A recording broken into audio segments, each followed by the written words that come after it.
There are certain shows that don't just entertain you. They stay with you in a way that's hard to explain. They don't just exist as memories. They become feelings, moments, little snapshots of who you were when you first experienced them. Years later, you hear a theme song or see a familiar character, and suddenly you're not where you are anymore.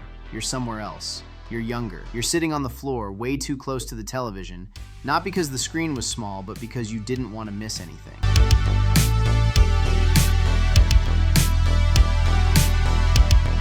For me, that show was The Muppet Show. I honestly can't remember the first time I saw it. It feels like it was always just part of my life. The music starting up, the curtain rising, the applause from an audience that somehow felt real, even though I was watching from a living room miles away. And right in the middle of all that noise and chaos was Kermit the Frog, holding a clipboard, looking overwhelmed, trying desperately to keep the entire production from falling apart. Even as a kid, I understood him. And now, after all these years, something I never really expected is happening. The Muppets are coming back. Disney has officially announced a brand new Muppet Show special event, premiering February 4th, 2026, airing on Disney Plus and ABC. And when I first saw that announcement, I didn't feel hype. I felt something quieter, something personal. Because this isn't just another revival announcement. It isn't just another familiar name being dusted off and reused. The way Disney is framing this matters, because this isn't a reboot. It's not a gritty reimagining. It's not the Muppets for a modern audience. This is a classic variety-style special, set on the original Muppet Theater stage, with the full classic lineup returning. Kermit, Miss Piggy, Fozzie Bear, Gonzo, Animal, Statler and Waldorf, all of them, exactly where they belong.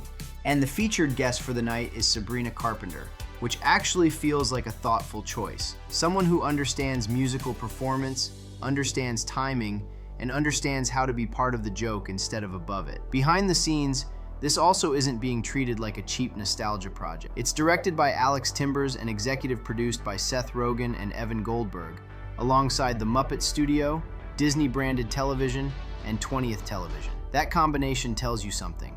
It says Disney isn't doing this by accident. They know what they're holding. And when I saw all of that, my mind didn't jump to ratings or streaming numbers.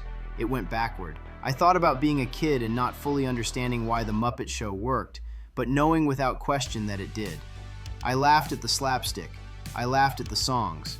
I laughed when things went wrong. And a lot of things went wrong. But as a kid, I didn't realize I was watching something incredibly rare. Something that didn't talk down to me. Something that didn't separate kids and adults into different rooms. The original Muppet Show, created by Jim Henson, aired from 1976 to 1981, just 5 years. And yet, in that short time, it became a global phenomenon, airing in over 100 countries. It won Emmys, it won Grammys, it won Peabody and BAFTA awards. But awards were never the reason it mattered. The reason it mattered is because it trusted its audience.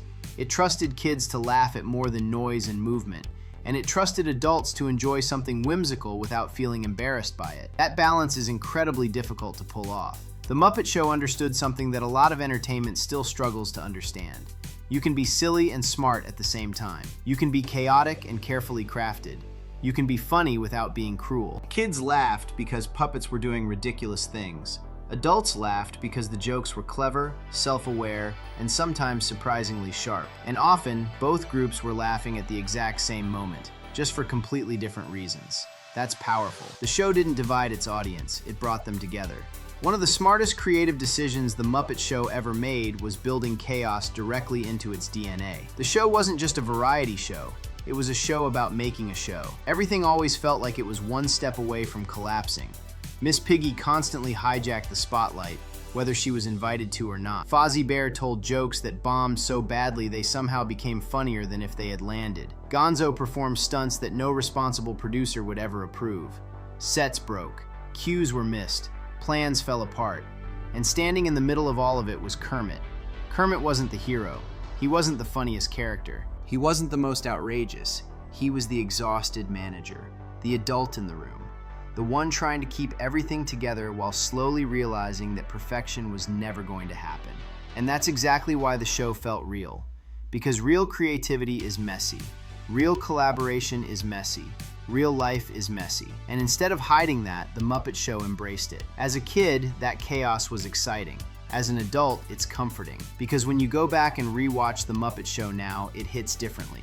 You notice jokes that went completely over your head. You start to appreciate the timing. You notice how precise the writing actually is beneath all that apparent madness. You realize how difficult it is to make something look that effortless. And you realize that Jim Henson wasn't just making something to entertain children. He was making a statement about creativity, about collaboration, about kindness, about letting different personalities exist in the same space without tearing each other apart. The Muppets argued, they clashed, they failed, but they always came back together to put on the show. And that idea feels especially meaningful right now, because that's why this new special matters. Not just because it's nostalgic, not just because it reminds us of something familiar, but because the Muppets represent something that feels increasingly rare. Entertainment that's funny without being cruel, smart without being smug, emotional without being manipulative. They never relied on cynicism. They never mocked sincerity. They never treated caring like a weakness. They were goofy, but they were never hollow. And in a media landscape that often feels loud, aggressive, and constantly ironic, that kind of sincerity stands out, maybe now more than ever. I don't know if this special is a one-night celebration. I don't know if it's the start of something bigger, but what I hope it does is remind people why the Muppets have endured for nearly 50 years. Not because they chased trends, not because they constantly reinvented themselves, but because they stayed true to who they were. They believed kindness mattered. They believed being weird was okay. They believed things didn't have to be perfect to be meaningful. So yeah, I'm excited. Not in a loud, hype-driven way, but in that quiet, personal way where you realize something important is coming back into your life. On February 4th, when that curtain rises again, I won't just be watching a TV special. I'll be reconnecting with a version of myself that laughed easily, that believed creativity could be joyful, that understood that even when everything goes wrong, the show still goes on. And honestly, that feels like something worth celebrating.